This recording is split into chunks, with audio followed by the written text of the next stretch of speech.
Welcome to Building Conversations, a construction podcast powered by the STO Building Group. On today's episode, STO Building Group's Vice President of Benefits, Compensation, and Special Projects, Abbie Klein, dives into the topic of mental health in construction with trained psychotherapist and lecturer Beth Glanville and Structure Tone London's Sustainability Manager, Roseanna Hart. Hi, and welcome to Building Conversations, the STO Building Group podcast. I'm Abbie Klein, Vice President of Benefits, Compensation, and Special Projects at STO Building Group and co-chair of STOBG's Wellbeing Committee.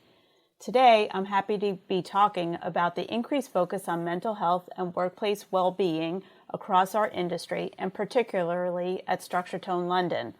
Our two guests today, Structure Tone London's Sustainability Manager, Roseanna Hart, and trained psychotherapist and lecturer, Beth Glanville.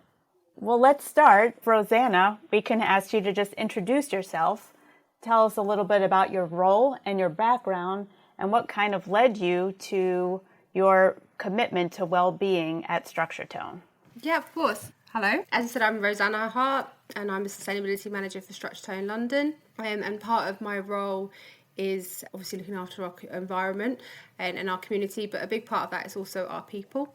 And I think mental health is probably one of the biggest parts of looking after our people, not just from a business perspective in terms of making sure everyone's happy and productive and all those things, but just as a compassion. And it's just really important to us as a business that are not only our employees, but also our sites. Thanks, Roseanna. And Beth, how did you come to work with Roseanna and Structure Tone London? Hey, hi. So my name is Beth. I came to Structure Tone in the autumn of 2020 when the COVID pandemic was in full force. I'm a trauma specialist psychotherapist and I'm a lecturer and I'm actually doing a doctorate in trauma psychotherapy. But I'm also a mental health and well-being consultant, and I have long experience of working with improving mental health in the workplace, which I do because this is where we can support many people that the psychological professions may not classically reach, because many individuals in the workplace may not reach out for more traditional forms of psychological support, such as psychotherapy and counselling. So I'm driven to reach and support these kinds of individuals in my work, because we can really get to people who we may not get to if we're just working within the consulting room. Great. Thank you, Beth. I can add that from STOBG-wide initiative, we are really trying to meet our employees where they are when it comes to well-being. As you said, Beth, many people don't reach out, and we have to reach them, especially now in the post-pandemic environment. Some people are really coming back to work in full force, and other people are a little bit hesitant, let alone any of the internal or external struggles they may have had throughout. And as we come up on the holiday season, it's always a time when those people who are suffering may be a little bit more hesitant to reach out. So I'm glad, Beth, that you're working with Roseanna and Structure Tone London to help reach those people. Roseanna, can you give us some background on the history of mental health in our industry and how you guys have really worked to attack the suicide rate or mental illness in the industry? Yeah, of course. So unfortunately, the construction industry actually has the highest suicide rate of any profession in the UK, and more than 80% of construction workers have experienced stress at work. We've not had any cases ourselves on any of our sites or anything unfortunately like that, but it's just something that as an industry we're really, really aware of. It's very common knowledge that this is unfortunately the case. And we find that part of the issues is that, as you said, most of the people who are struggling with mental health traditionally do not seek or express their feelings to others. We work in a traditionally male-dominated world in construction, so it's been really important to us as employers to cultivate a workplace environment in which our workers feel supported and comfortable discussing mental health issues, and also to kind of break down that traditional approach to speaking out, really. Beth, I know that your work is really more generic than within the construction industry, but when you did start to work with Roseanna and the office in London, was there anything that you needed to do differently to tailor your message to the construction industry or to Structure Tone London? It's so important when coming into a new industry or organization to get to know the culture of a place and to get to understand the people that you're working with. That's absolutely key, and I can't stress that enough. You could have all the psychotherapy qualifications that you can get, and you can have experience in all sorts of other industries, but if you're not meeting, as has already been said, if you're not meeting your people where they're at, if you're not getting to know an organizational culture, if you're not getting to start to embed yourself within the practices of that culture and understand the people that you're working with, then you may as well not bother, to be honest. So for me, it was really starting to get to understand a bit about the background of the construction industry, a bit about how the organisation works with employees and the contractors that they work with, and getting to know the people who come to the sessions that I hold, and start to connect with individuals. And that's what's really important when working within any industry, I believe. Thank you, Beth. Roseanna, maybe you can speak to how the increase in mental health awareness across the globe has impacted the way our industry approaches these types of issues. Yeah, of course. So I think the general increase in mental health awareness has definitely helped to reduce the stigma, and it's allowed us to really have the ability to have open conversations around mental health. So there's been a shift away from traditional construction practices, I think, and also we're seeing a massive increase in our clients as well. So they're targeting accreditations like WELL and FitWell, which obviously have a huge amount of focus and emphasis on mental health. And I think what's important is that the people who build those spaces also look after their mental health, and we apply the same standards as we wish to deliver to our clients to our own staff as well. So I definitely think that's helped the movement, particularly within our industry, around mental health. That's great, Roseanna. I would say that it's the same in the United States. We're starting to see massive communication campaigns and resource campaigns with many of our trades, our unions, as well as our owners and certainly our general contractors, to make sure that everybody on our job site is aware of the resources that are available to them and start to normalize these conversations. When somebody is not feeling okay, we want to make sure that we take care of them to the best of our ability, whether somebody's dealing with an addiction, drugs, alcohol, prescription drugs. Maybe they started with just an injury and that has led to some dependency issues. How can we help them get back so that they're feeling good physically as well as mentally and emotionally? We've even started to work with many individuals who are feeling stressed about finances and some financial well-being. And then stress, of course, all of these issues that people are dealing with stress and the mental stigma that comes with all of the stress related to jobs, stress related to family and relationships, stress related to their children being home from school or them going back to school. So there's just so much that people are dealing with, and we can't necessarily get inside their heads, but we want them to be able to feel free and come forward and talk about it just like they would any of their other struggles. What spurred Structure Tone London's focus on mental health, Roseanna? Our focus around mental health started a little while ago now, before COVID.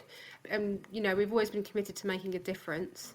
And I think what spurred that was when we signed our Building Mental Health Charter. And that kind of really laid the framework for the initiatives that we've kind of started on. And so like training around site, we've also had a lot of mental health first aiders being trained internally as well, so that people are able to spot any issues that they come and able to provide the advice, to seek help or offer the support that they need. And that's sort of extended into carrying out awareness talks, just because we recognise the importance of mental health within our industry. But I think with the recent coronavirus lockdowns, it just became more and more apparent that people could be struggling, I think, quite quickly. And I think with the lack of social interaction that lockdown brought, and the dividing of our sites from those that were able to work from home, it was really important for us to reach out to someone like Beth to help us develop our mental health and wellness plan, that was adapted to those changes. So what we wanted was for people to be able to help each other open up about what's going on beside the typical pressures from projects that we were aware that they can bring. But we also wanted to be able to give our employees the coping mechanisms and the tools and actually the confidence really to bring up any issues that they have. Roseanna, that's great. And what a great word to use, the confidence to bring up any issues that they might have. I like the word confidence. Courage might be another one. So thank you for that. Maybe we'll start with Beth on this one. What has Structure Tone done to support workers' mental health during and post-pandemic? So as I mentioned, I came on board about a year ago, actually, and I've been offering bi-monthly mental health and wellbeing webinars for obvious reasons, to staff at Structure Tone. So these have been running on a drop-in basis. So I've been running the same session 3 times a day on the days that I run them to catch as many staff as possible, where I've been covering topics with staff such as stress awareness, building resilience, self-care, sleep hygiene, getting active. And generally, I'll give a bit of information, and they'll be very discursive. We'll talk and have discussion around a topic. Staff members can ask questions, share as much or as little experience as they want to. But I do encourage attendees to participate. I do like attendees to check in with just how they're doing, again, with as much or as little as they want to say, but just to get a sense of kind of collegiality and as all being a part of a group rather than me kind of talking at people. Sometimes we've actually used the sessions to do something fun together. So we've had quizzes around holiday times, or there was a time I organised a scavenger hunt. So people had to run off and find certain objects around their house and then be the first back to their computer. And somebody actually had a child present who got involved as well, which was great fun. And this is great because you see actually well-being in action. So rather than just talking about it, we're actually doing it, which is something that I think is really important. Within that vein, we've done quite a lot of little bits of mindfulness and little meditation exercises as well, which staff have reported are really helpful, just to have that moment to stop. Because again, we can get very locked into talking about a lot of this stuff and then not actually doing it. So we've done little physical kind of chair-based exercises as well in some of the sessions to get people moving and really in contact with starting to feel differently right in that moment. Staff who have attended have said that they found not only the content of the sessions useful and stuff that they will take away and actually put into practice, but they've really got a lot from seeing and linking up with colleagues where they had been used to seeing people more regularly, maybe on a daily basis, and at times have just really enjoyed being around their peers and having a laugh, which is great because it links in with the evidence from neuroscience about the benefits of social interaction to good mental health. So even when we're doing those things that are fun, and I say that like it's a bad thing, which is absolutely not, but like I say, we've actually got good mental health and we're building our well-being in action at those times. And what I've been really impressed with actually is that I've had some attendees reporting that they're attending sessions to get a sense of how their peers are faring. So it's really encouraging to hear that that individuals are actually looking out for each other. And that wasn't something that I particularly expected when I started the sessions. So that was great to hear.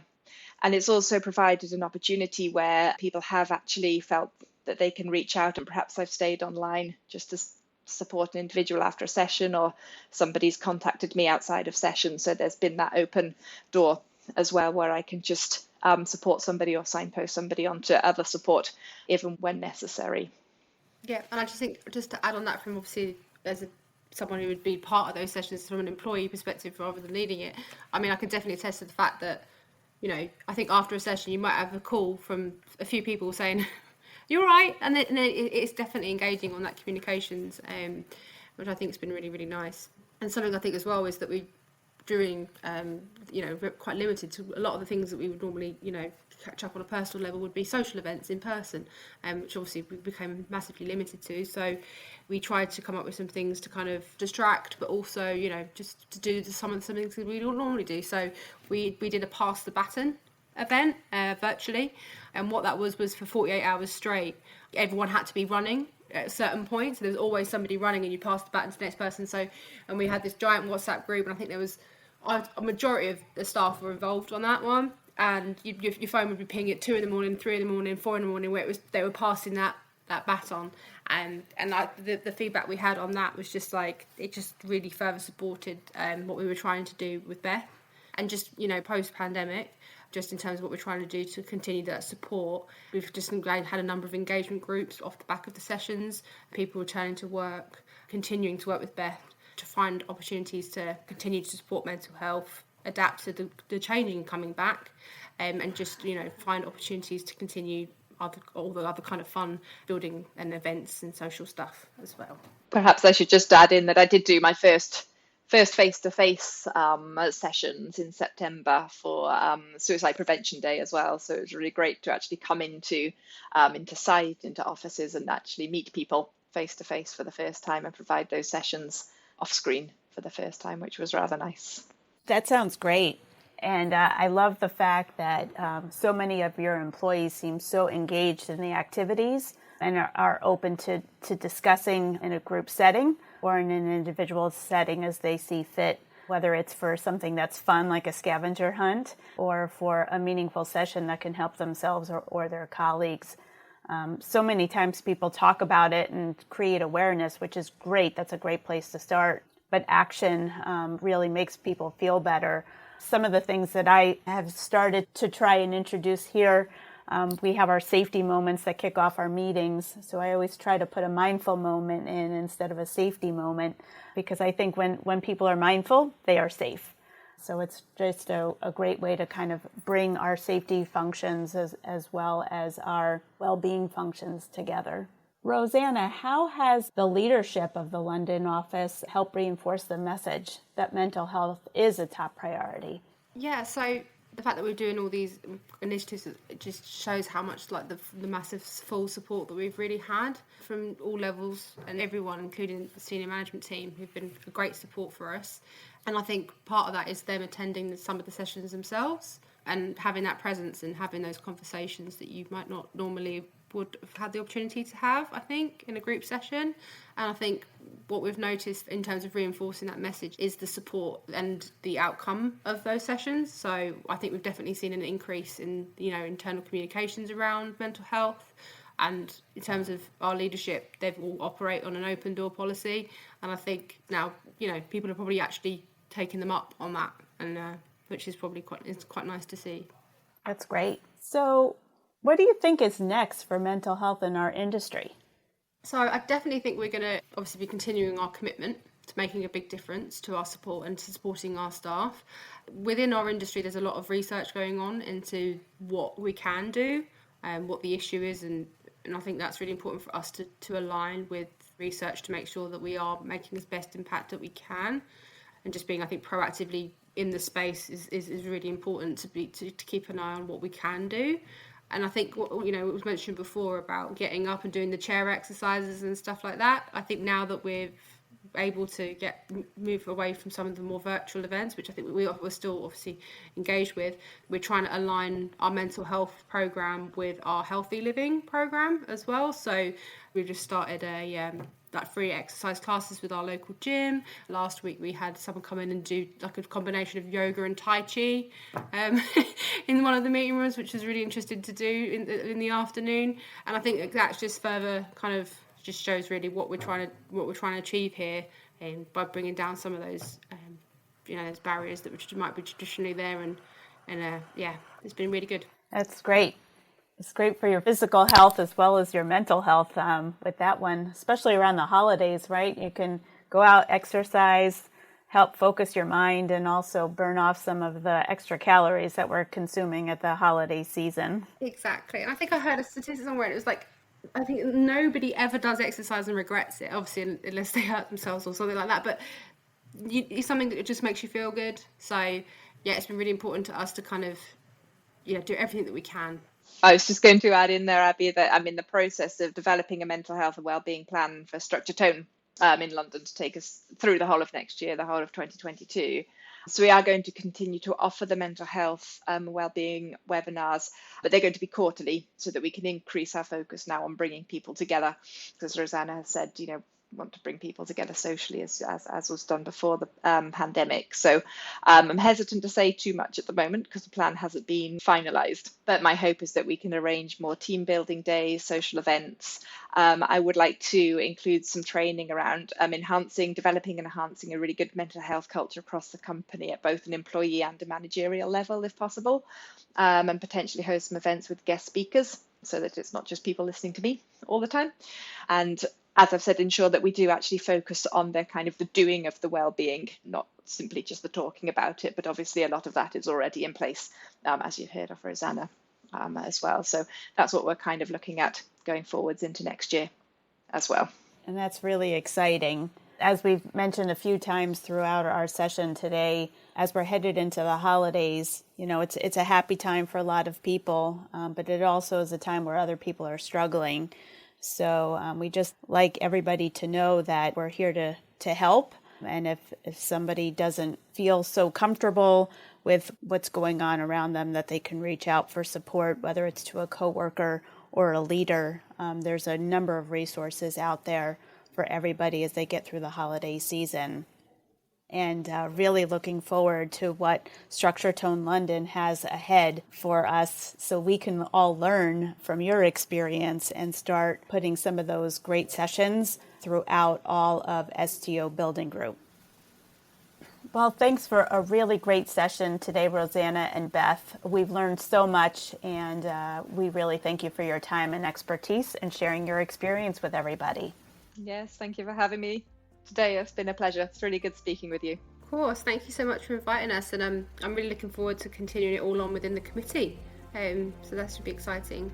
Thank you. If you or someone you know is struggling with mental health, you are not alone. When seeking mental health services, your general care physician or general practitioner, GP, is always a great place to start. If for some reason this option isn't possible, there are plenty of online resources available to you. For those based in the United States, you can find support through the National Alliance on Mental Health's helpline at nami.org/help. If you're tuning in from the United Kingdom or Ireland, you can visit lighthouseclub.org/get-help-now. Canadian listeners can find local resources through crisisservicescanada.ca. And these are just to name a few. Thank you for listening to Building Conversations. We wish you a happy and safe holiday season.